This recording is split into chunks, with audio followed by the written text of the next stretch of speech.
If you can't find the screenshots you're taking on your Android phone, there's usually a couple of places where they might go. I'll show you how to find them on a phone using stock Android like the Google Pixel and on a Samsung Galaxy phone.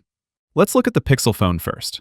If I go to Google Photos, which is usually the default photo app for most users, it'll show just your photos and no screenshots.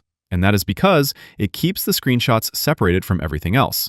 I'll tap Collections on the bottom, and from there we can scroll down and find a dedicated section for screenshots. They're all here, nicely separated, so they don't fill up the main photo gallery.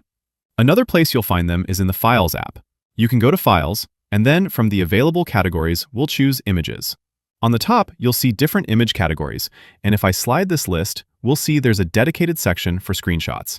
Just like in the Photos app, the Files app will tuck them away here in its own folder so they're easier to find and manage. If you're on a Samsung phone, it's actually a little easier. The native Samsung Gallery app will show screenshots on the Pictures tab along with all your other photos. If you go to Albums, you'll see a dedicated album for screenshots. And of course, the File Manager has them too. I'll go to the My Files app first, and from there, I can tap Internal Storage to view the full folder structure on my phone. Here they go in the DCIM folder, which stands for Digital Camera Images. And there we have a folder for screenshots. So, the photo apps will show your screenshots, but the File Manager can also access those same files. Click that like button on your way out if this helped, and subscribe for more quick and easy guides like this.